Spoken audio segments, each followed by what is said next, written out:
All right, well, what did you see on tape from TCU?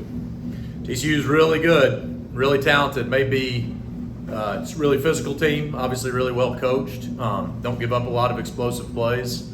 They rally to the ball really well. They got talented players. A bunch of those faces that we saw over here last year that we watched in the national championship game are still hanging around on that defense and playing good ball. And I don't think they've given up a touchdown in 8 quarters.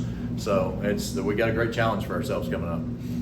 Obviously, you have to take the opponent into account for a certain part of it, but how good was it to see the offense kind of get rolling and really finish drives last week? You know what they did? They responded to what we challenged them to do, and I was no matter the opponent.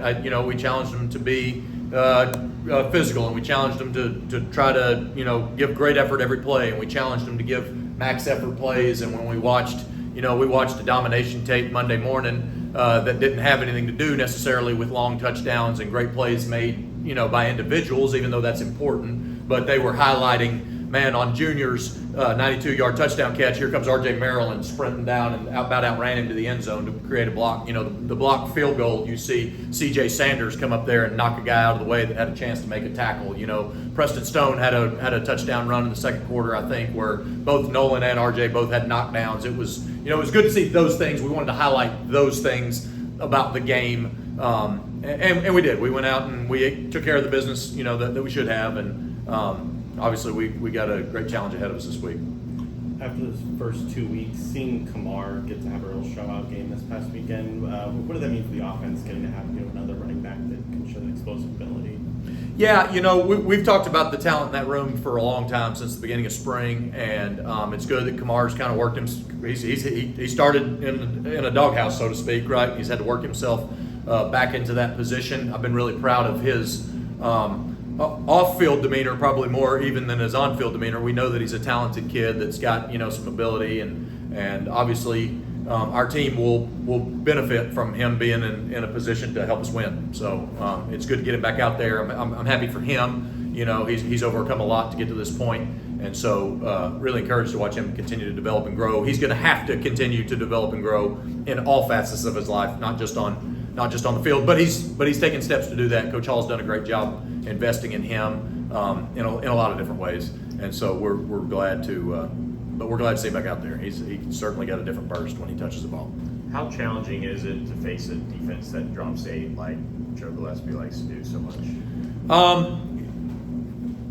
In an offense where we're trying to run the ball and throw shots and run the ball and throw shots, there's a little bit of frustrations because of the lack of explosive that they give you, but that's the design of the defense, right? And so they're really well coached. They do what they do it efficiently.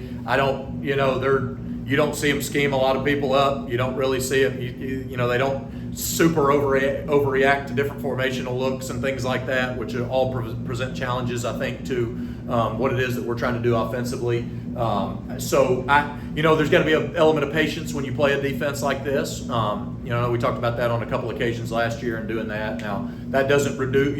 Where we've got to win, where we've got to take this thing to the next level is we've got to out effort. We got to out physical. We got to we got to be the team that does all the little things really, really well at an extraordinary level to even have a chance to compete, with these guys. So really excited to see the defense again. Obviously, Coach Gillespie does a great job, has done for a long time, and looking forward to Saturday. How big is it maybe in that type of defense to have this depth at receiver?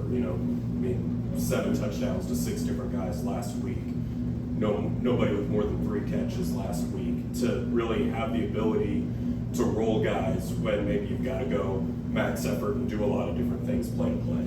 Yeah, I think our depth is something that we've been kind of talking about the potential of having, and you're starting to see it develop around. Obviously, our quarterback's done a great job distributing the ball. I think we had 10 different guys catch balls, 12 different guys catch balls, 14 different guys catch balls in 3 games.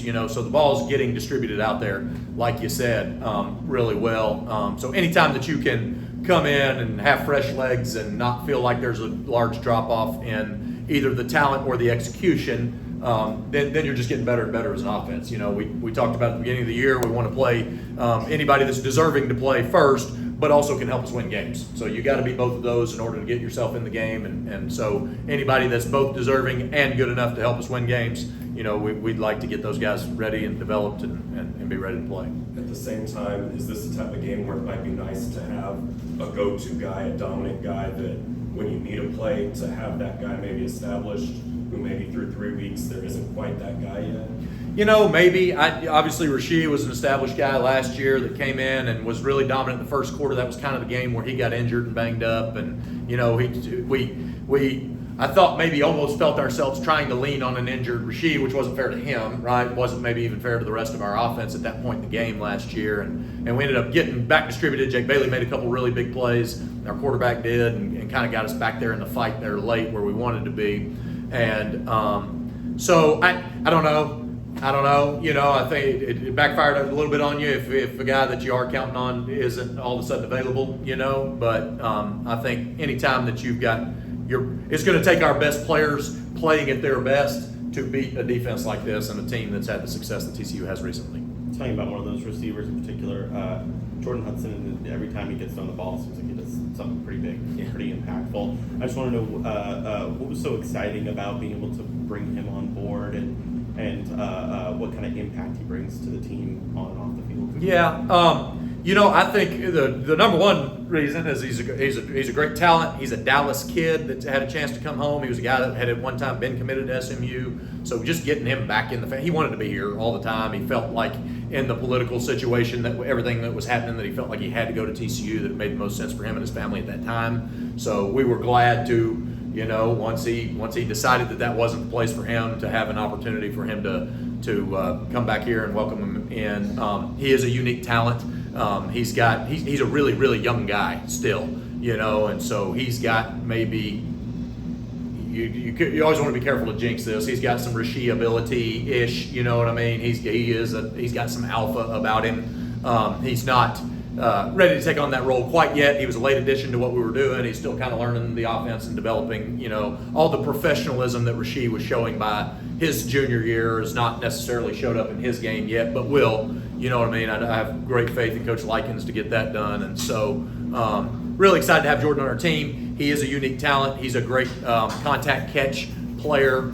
You'd think that he'd be excited to play this weekend, so we got to make sure that he's contained and focused on what it is that we've got to execute from our game plan standpoint. But we're really glad to have him on our team. In that same breath, Jordan Curley, for him to break out last week, again, even the opponent, but for him to get maybe that boost of confidence that he needs to kind of get going, how important is that? I think really important, and I think that there was a couple clips in that same tape that I was talking about Monday morning that showed, a Jordan Curley who really kind of got banged up during practice last week, and then the old Jordan Curley would have missed 3 weeks. He responded. He was back out there, wanted to play, came back out there Thursday, Friday, was excited to do that. To see him make a play where he caught that hitch and split the two defenders, and that's a situation where he would either been tackled or run out of bounds in the past, and he really, he was determined. And that is, I think that as your best, most talented players continue to play at their best, that's what it's going to take. Again, I think I said that, but just having a guy like him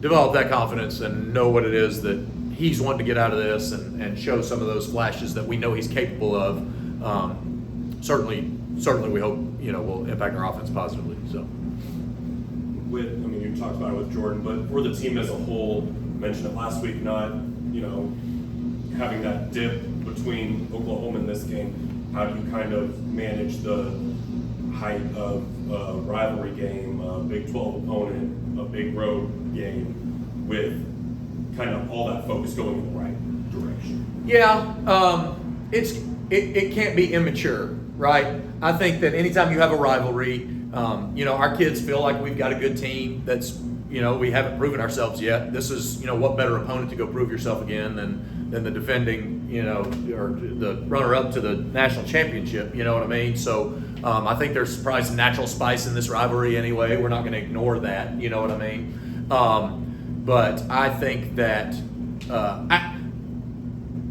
I feel like there's been great preparation this week. I feel like there's been a different focus already in the building. I think that they understand what's at stake here, which is nothing as far as our goal of winning a championship in the conference, but yet there's still a pride of, boy, this is the level that we want to achieve. Here's a team that's been there recently about where we want to go and where we want to be. And in order to be the best, you got to beat the best, right? And so we got to crack at these guys. And I think that we don't want to make light of that. Certainly, we don't want to be immature and be, lose focus and lose valuable time of practicing and focusing on what it is that we're doing, because we're so concentrated on the extraneous things that really don't have anything to do with executing the game plan and winning the game. So we can't focus on that, but I think that we can feed into the natural energy that's going to be associated with this game.